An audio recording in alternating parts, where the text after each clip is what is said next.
Jadi baiat itu berarti kita memberikan ya, segala sesuatu yang dibutuhkan oleh pimpinan yang sifatnya tidak melanggar hukum agama. Jadi seperti misalnya kita menyetujui Presiden Indonesia misalnya pada saat dipilih, kemudian kita mengatakan saya setuju dengan atau memberikan dukungan terhadap presiden tersebut, namanya baiat. Kita memberikan kesepakatan. Tapi baiat ini hanya berlaku pada pimpinan negara. Jadi keliru kalau seperti ada sebagian kelompok kita di Indonesia ini yang mengaku Islam, kemudian membaiat atau menggunakan istilah baiat dalam kelompoknya. Jadi ketua yayasannya atau ketua kelompoknya dikatakan harus dibaiat. Jadi apapun yang dia sampaikan harus dipatuhi. Ini nggak boleh. Ini nanti akhirnya membuat masalah-masalah muncul karena baiat hanya dibolehkan oleh atau kepada pimpinan negara. Ya. Kalau baiat itu dibolehkan kepada setiap kelompok, maka berarti baiat itu ada konsekuensinya patuh terhadap semua yang dikeluarkan selama tidak melanggar agama. Kalau pimpinan organisasinya mengatakan misalnya jangan kalian melakukan ini, sementara ada peraturan pemerintah kalian harus melakukan ini. Yang harus dipatuhi dalam Islam adalah pemerintah. Tidak boleh kita patuhi kelompok, karena memang dalam Islam kita harus mematuhi pemerintahnya, kan gitu. Makanya Allah SWT mengatakan dalam Al-Quran, A'udzubillahi minasyaitonir rajim, ya ayyuhalladzina amanu atiiullaha wa atiiur rasula wa ulil amri minkum. Hai orang yang beriman, taati Allah dan taati Rasul serta pemerintah kalian. Jadi bukan organisasi atau yayasan yang ruang lingkupnya sangat sempit, apalagi kalau instruksinya bentrok dengan pemerintahan. Ini tidak boleh. Ini juga banyak terjadi karena mereka juga mengistilahkan bahwasanya negara Indonesia ini bukan negara Islam, sehingga tidak perlu ada baiat kepada pemerintah, tidak perlu ada memberikan dukungan atau ya, kesepakatan untuk membela karena bukan negara Islam. Ini sekaligus saya ingatkan bahwasanya keliru orang yang mengatakan Indonesia bukan negara Islam. Syarat negara Islam itu ada 3. Yang pertama, pemimpinnya Muslim. Setahu saya dari Soekarno dan pasti Anda tahu juga sampai SBY sekarang tidak ada yang non Muslim. Syarat pertama terpenuhi, walaupun ada kekurangan-kekurangan dalam masalah Islam, tapi pimpinannya adalah Muslim. Syarat pertama sudah terpenuhi. Yang kedua, mayoritas masyarakatnya adalah Muslim. Indonesia sudah masyhur bahwasanya mayoritas masyarakat adalah Muslim. Dan yang ketiga, menerapkan Islam sebagai syariat mereka, sebagai kehidupan mereka. Nah, poin ini yang kadang-kadang teman-teman yang sekarang ini, yang saya katakan tadi kelompok-kelompok yang menisbatkan diri kepada Islam tidak faham gitu. Mereka menganggap syariat Islam itu hanya hudud. Apa itu hudud? Pencuri dipotong tangannya, ya, orang zina dicambuk, dirajam, kan gitu.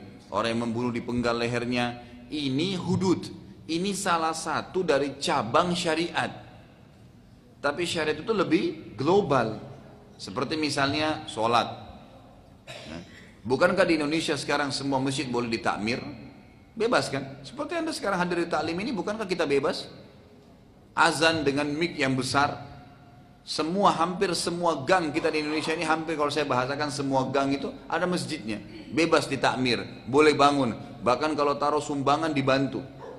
Bukankah kita nikah di Indonesia dengan cara Islam?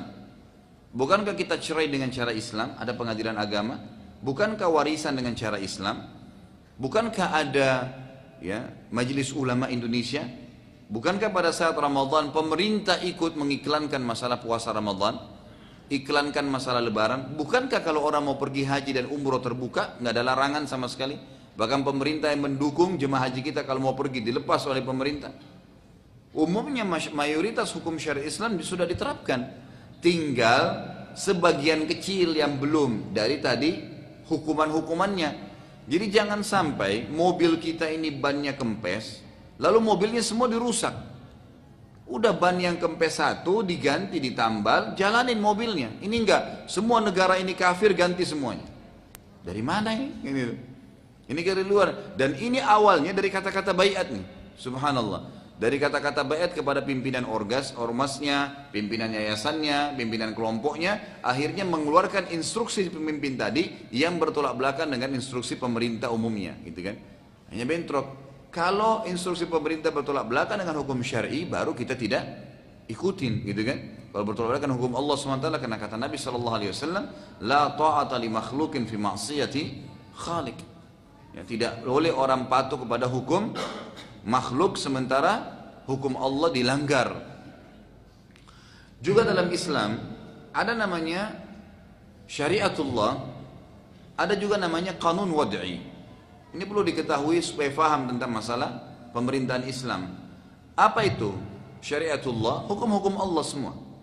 Semua hukum Allah yang diturunkan dari langit. Ada yang namanya kanun wad'i, peraturan-peraturan yang ditaruh oleh pemerintah setempat di lokasi masing-masing umat Islam hidup. Kalau kanun wad'i ini, peraturan-peraturan pemerintah ini tidak bentrok dengan syariat Islam, maka semua masyarakat muslim punya kewajiban untuk mentaatinya. Seperti misalnya adanya rambu-rambu lalu lintas. Dari mana Anda mau cari ayat dan hadisnya itu? Enggak ada. Orang harus pakai paspor. Zaman Nabi nggak ada paspor. Mau berangkat kemanapun boleh.